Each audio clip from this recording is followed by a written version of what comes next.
turn off the projector, or did anybody turn on the projector? No. Oh. Okay, give it a second so it'll warm up.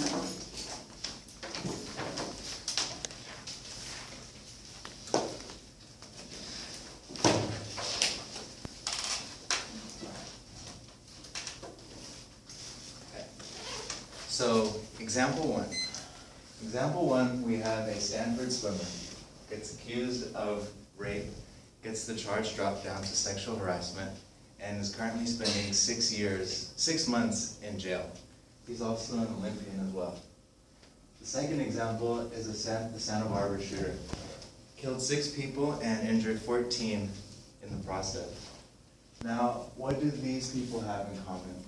Other than the fact that they're both white males, lived in California, and came from extremely wealthy families, we can see that childhood experiences motivate how these people acted, and they acted in different ways. Which is why I'm here today to tell you that we should take up parenting classes if we want to better the way how we raise our kids, now and in the next generation. As well as parents that want to become better people and become better parents, they should also seek self-help groups.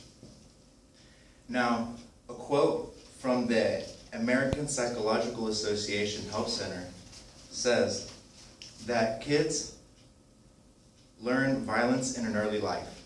People learn violence in an early life. And it's the adults' responsibility to help kids deal with these emotions before they turn to violence. Now, why is this important? This is important because we all want to have children. We all have children. Some of us are still children, and some of us have little siblings. Children are naive, they're young, and they're innocent, and can be misled to do bad things. I'm sure that's happened to some of us before. It's happened to me. So I'm going to show you how the ideas manifest inside the child's mind and grow into radical ideologies. Secondly, I'm going to pinpoint a solution in where the child's life.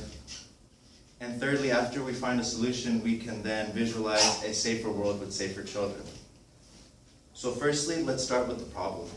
For the most part, the problem begins at home. Issues manifest in the child's mind when they are pre-exposed to child victimization, meaning that as a child, they are seeing abuse, they're getting abused, they're seeing their parents do drugs, neglect, as well as misuse can also manifest in the mind from outside of the household as well.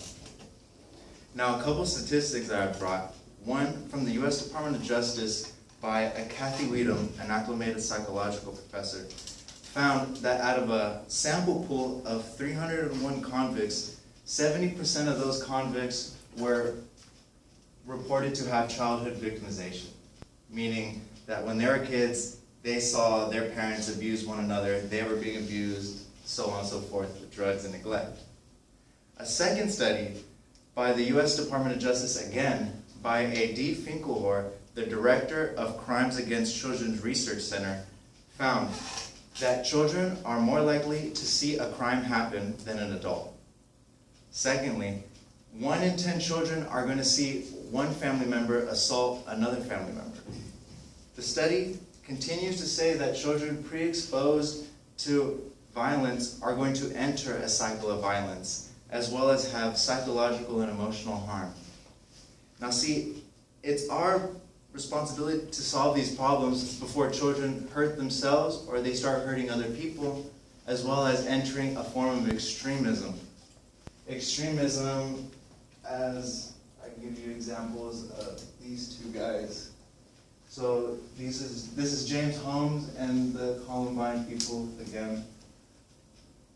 Extremists, active shooters, they committed their crime for individual causes, unrelated causes.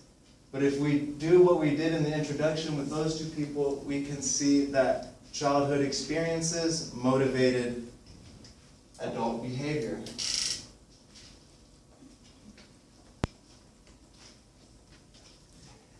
So active shooters, they share similar behavior. A threat assessment done by the FBI on July 1998 by Secret Service agent O'Keefe found that they do share similar behavior, that they're going to show a 180 in behavioral change before they do shooting. They're going to be fascinated with violence, they're going to have lack of intimacy, as well as have turbulent parent-child relationships. So if you see, it all has something to do with child rearing. Whether the kid does drugs, sells drugs, gets abused, abuses his family, or commits suicide. We need to solve the problem before violent behavior develops. We must do what is necessary to become better parents. Meaning, we need to fix ourselves before we can fix the child's problems. That means marriage counseling, therapy, rehab, things like that. Fix your problems before we can fix those of the child. Secondly, adults need to be able to see the signs that a child gives off when they have issues broiling in their mind. Ways we can do that is talk to them about their daily life. If they come home with bruises, they might be having problems with bullies. Address those. Communicate with the teachers if things are out of the ordinary. And parents, above all, and concerned adults. We need to be able to notice the changes in clothes, music, icons, behavior, things like that. It's not hard. All it does is require an attentive mind towards the child. Now, I can't visualize a censored world for these children, or us. But I can visualize a world where families have their children in line. I can visualize a world where families give a shit about what their kids actually did in life. Meaning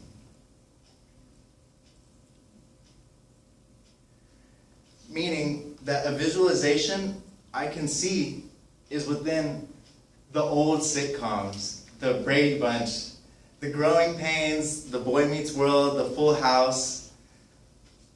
Visualize an episode. A problem happens and gets resolved within 30 minutes. Well, what more could you want? I bet earlier times we've all wanted to have our lives look like that. Healthy family, and at the end of every sitcom, the children, the parents, everyone lives a healthy life. Sounds good. If you can, visualize each family as an individual world. The saying, "My family means the world to me," confirms that families care about their own. Each family member being close, loving each other, caring for each other, being there for each other is a visualization I can give. But for the whole world, it is difficult because not everyone has parents, not everyone has siblings, and bad things are inescapable. Meaning that drugs, porn, violence, all those things are easily accessible. And when they're easily accessible, parents think, what can we do to stop them when they're going to do whatever they want? But if we let them do whatever they want, it's only a matter of time before they end up in the hands of the law. So again, to sum up, the problem begins at home. And children are misled to do good as much as they're misled to do bad. So families need to be closer than they have been before. And if you guys are already close, then be closer. Again, parents, adults need to should take a parenting class to better the way they raise their kids, as well as to become a better person, be a better parent, search to get a self-help group. So all of you guys came into this class, and now when you leave, I want you guys to really enroll in one of these parenting classes. Enroll in one if you have a kid. Enroll in one if you want a kid. Enroll in one if you want to relay some of these parenting advices to parents who really need it.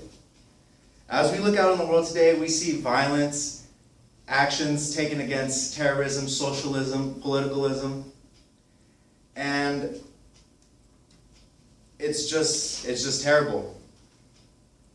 So growth is nature and nurture has never been more important than it is today. Blanket your child's eyes and guide them to a better path. Thank you.